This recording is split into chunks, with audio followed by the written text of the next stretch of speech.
দুধ হয়ে গেছে, দুধ ফুটে গেছে, চাল দিয়ে দিয়েছি, চালটা ফুটে গেছে। এখন আমি গুড় দিয়ে দেব, নতুন গুড় দিয়ে পায়েস হবে। এইতে দেখো চালটা প্রায় ফুটেই গেছে, আর একটু।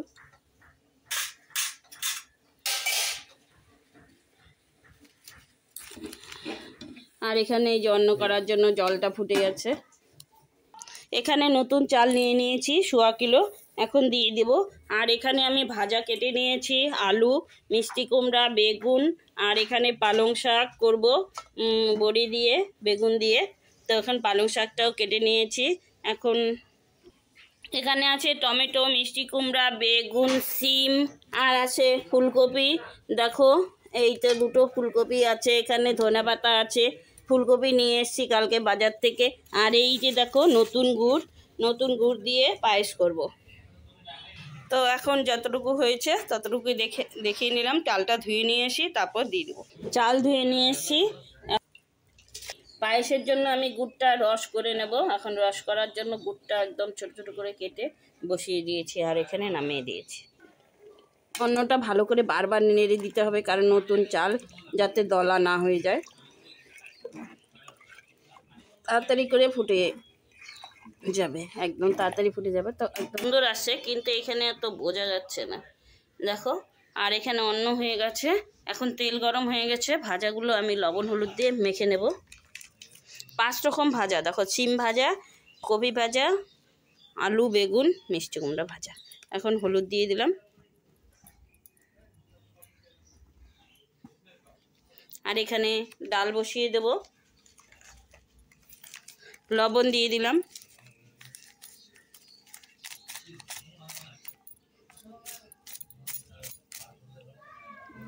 লবণ দিয়ে দিয়েছি, আর দিলে বেশি হয়ে যাবে।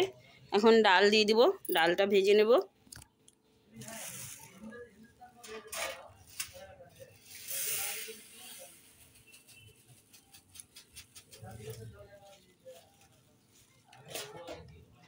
দেখো ডাল দিয়ে দিলাম, ডালটা এখন ভালো করে ভেজে নেব। রসা হয়ে গেছে, এখন নামিয়ে দিয়ে আমি চাটনি বসিয়ে দেব।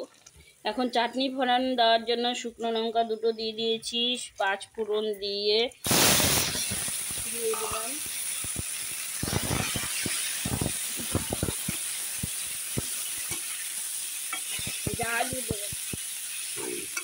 লবণ হলুদ দিয়ে দিই। শাক হচ্ছে, এখানে বেগুন দেওয়ার পর শাকটা আমি দিয়ে দিয়েছি। দেখো পালং শাক, এখন ভালো করে মজিয়ে নিচ্ছি বেগুন দিয়ে।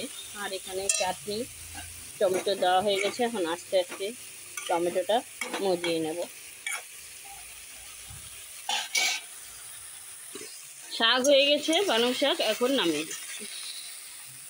টমেটোতে একটু জল দিয়ে দিয়েছি, তো জলটা দিয়ে একটু নিরামিষ সবজির জন্য আলু ভাজা হয়ে গেছে। এখন আমি দিয়ে দিব, এই যে সব সবজি বানিয়ে নেওয়া হয়ে গেছে, তো সবজিটা আমি ঢেলে দিলাম।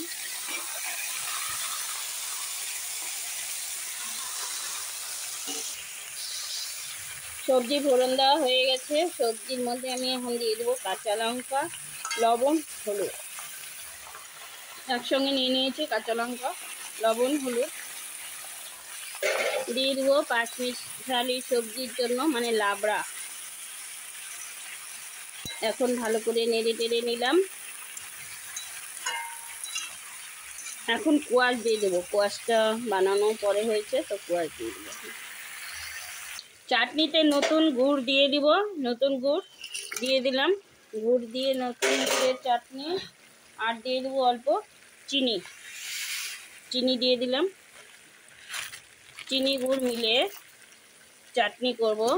এখন আস্তে আস্তে একটু টমেটোটা সেদ্ধ হয়ে গেছে, তো আজকে এখন একটু শক্ত শক্তই আছে টমেটোটা, তা দিয়ে দিলাম। আর একটু সেদ্ধ হবে। আর এখানে 5 মিশালি সবজির জন্য এখানে কোয়াশ বানিয়ে নিয়েছি, কোয়াশটা দিয়ে দিলাম। এখন ভালো করে নাড়াচাড়া করে ঢাকা দিয়ে দিব। সব কিছু দেওয়া হয়ে গেছে, আর একটু চিনিটা দিয়ে দেব টেস্টের জন্য, আর ঝাল লবণের ব্যালেন্সের জন্য চিনি দিয়ে দিলাম। এখন ভালো করে নেড়ে ঢেকে দেব। সবজিটা একটু ভালো মজলে ভালো লাগে। ঢাকা দিয়ে দেবো। পাঁচমিশালি সবজিতে সব দেওয়া হয়ে গেছে, এখন এই তো একটু ঢাকা দিয়ে দিলাম। এখন দেখো নিরামিষ সবজি হয়ে গেছে, তো এখন ঢাকাটা তুলে নিলাম। সব সবজি দেখো সেদ্ধ হয়ে গেছে, পেঁপে, কোয়াশ, মিষ্টি কুমড়া সব সবজি সেদ্ধ হয়ে গেছে, সব নিরামিষ সবজি হয়ে গেছে। দেখো আমাদের রান্নার পর্বটা কেমন লাগলো বন্ধুরা জানিও, আর ভালো লাগলে লাইক কমেন্ট শেয়ার করে দিও, ফেসবুক পেজটা আমার ফলো করে দিও, আর ইউটিউব চ্যানেলটা সাবস্ক্রাইব করে দিও বন্ধুরা। এখন নিরামিষ সবজি হয়ে গেছে, নামিয়ে দিচ্ছি। সবজি হয়ে গেছে, এখন নামিয়ে দিচ্ছি। দেখো বন্ধুরা আমাদের রান্নার পর্ব, আলু ভাজা, এখানে আলু ভাজা, বেগুন ভাজা, শাক ভাজা, সিম ভাজা, আলু মিষ্টি কুমড়া ভাজা, ফুলকপি ভাজা, মিষ্টি কুমড়া ভাজা। এখানে হয়েছে দেখো নিরামিষ সবজি, রসা, আলু ফুলকপি রসা, এখানে হয়েছে চাটনি, তারপর হয়েছে ডাল, অন্ন, আর হয়েছে নতুন গুড়ের পায়েস। দারুণ হয়েছে, কিন্তু কালারটা বেশ সুন্দর হয়েছে বন্ধুরা। এখন দেখো আমাদের রান্নার পর্ব কেমন লাগলো, আর ভালো লাগলে লাইক কমেন্ট শেয়ার করে দিও।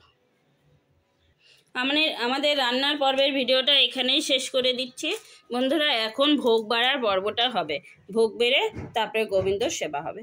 তা এখন আজকের মতো ভিডিওটা এখানেই শেষ করলাম, দেখা হবে পরের ভিডিওতে, পরের দিনে। Tata, bye bye.